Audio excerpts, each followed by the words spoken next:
ನಮಸ್ಕಾರ. ರಿವ್ಯೂ ಚಾನಲ್ಗೆ ಸ್ವಾಗತ. ನಾನು ಸೌಖ್ಯ ಗಾಂವ್ಕರ್. ಹಾರ್ಮೋಸ್ ತೆರವುಗೊಳಿಸೋದಕ್ಕೆ ಭಾರತ ಅಮೆರಿಕಾಗೆ ತಾಕೀತು ಮಾಡ್ತಾ ಇದೆ.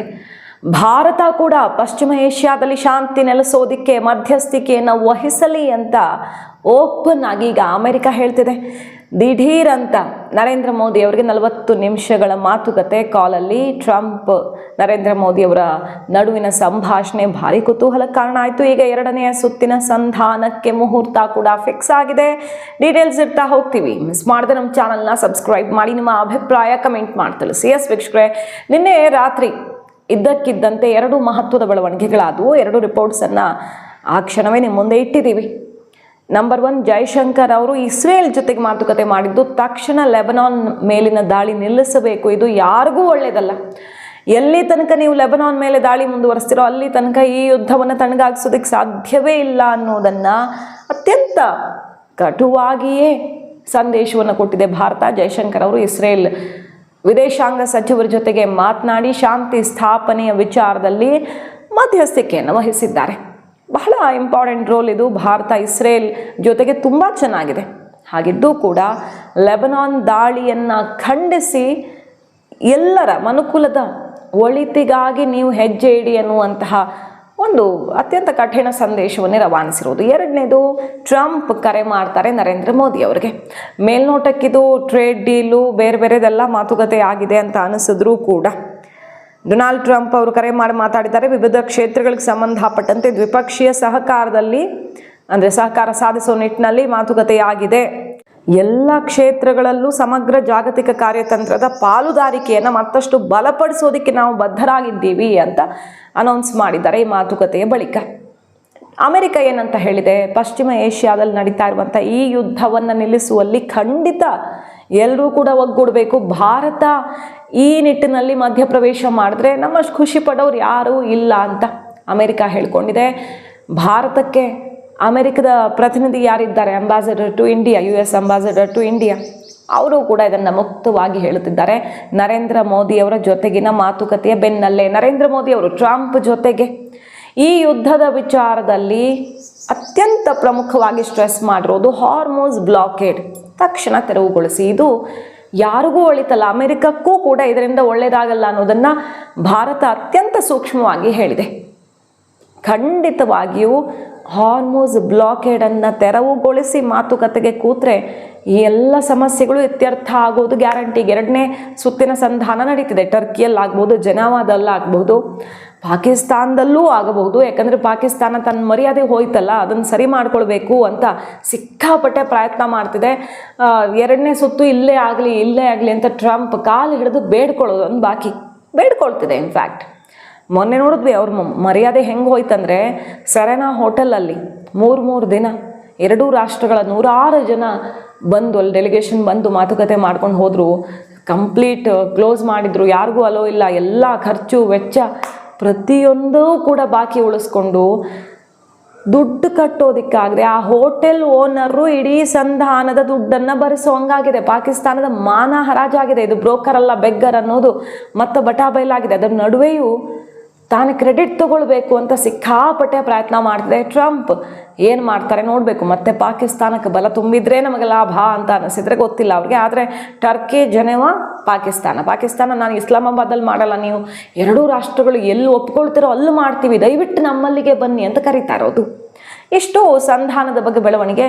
ಬಹುತೇಕ 16ನೇ ತಾರೀಕು 2ನೇ ಸುತ್ತಿನ ಸಂಧಾನ ಆಗೋ ಥರ ಕಾಣಿಸ್ತಾ ಇದೆ.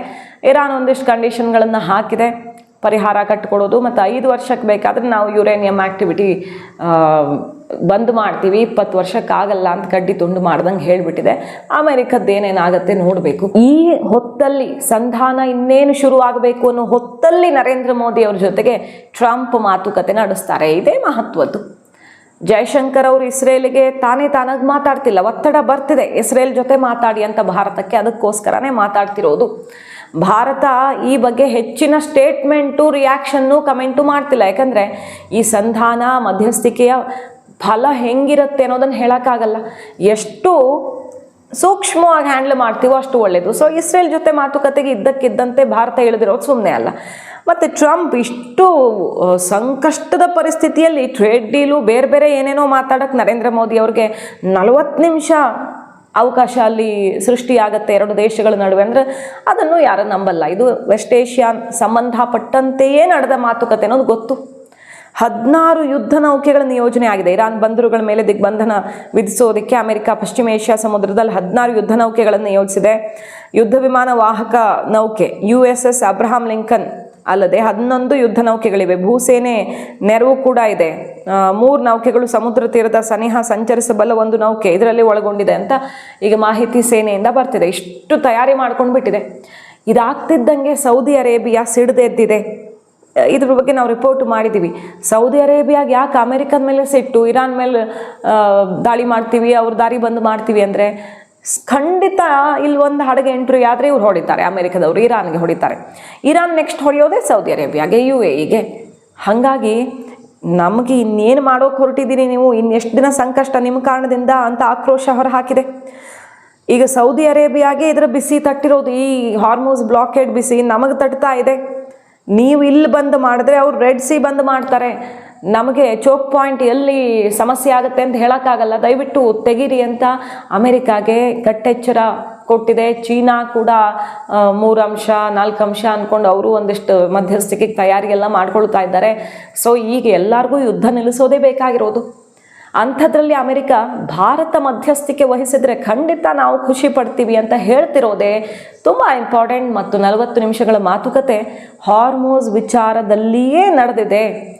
ನೀವು ನೆನಪು ಮಾಡ್ಕೊಳ್ಬೋದು, ಈಗ 10 ಡೇಸ್ ಬ್ಯಾಕು ಇದೇ ಟ್ರಂಪು ನರೇಂದ್ರ ಮೋದಿ ಅವ್ರಿಗೆ ಹಾರ್ಮೋಸ್ ವಿಚಾರದಲ್ಲಿ ಮಾತಾಡಿದ್ರು. ಹಾರ್ಮೋಸ್ ತೆರವು ಇರಾನ್ ಹಿಡ್ಕೊಂಡಿತ್ತಲ್ಲ, ಇರಾನ್ ಲಾಕ್ ಮಾಡಿದಾಗ ಅದನ್ನು ತೆರವು ಮಾಡೋದಕ್ಕೆ ಭಾರತ ಮಧ್ಯ ಪ್ರವೇಶಿಸಲಿ ಅಂತ ಅಮೆರಿಕ ಕೇಳ್ಕೊಂಡಿತ್ತು.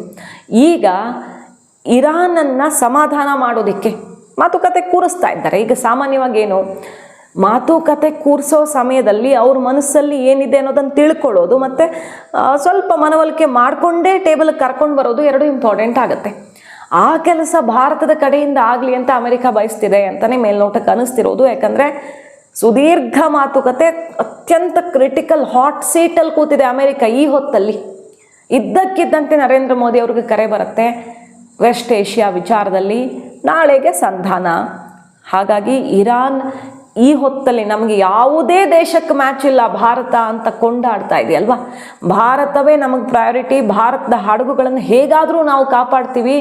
ಇಷ್ಟರ ಮಟ್ಟಿಗೆ ಮುಕ್ತವಾಗಿ ಭಾರತವನ್ನು ಬಿಗಿದಪ್ಪಿರುವ ಇರಾನ್ ಯಾರ ಮಾತು ಕೇಳುತ್ತೆ, ಭಾರತದ ಮಾತು ಕೇಳುತ್ತೆ ಅನ್ನುವಂಥ ಸ್ಟ್ರಾಟಜಿ ಅಡಗಿದೆ.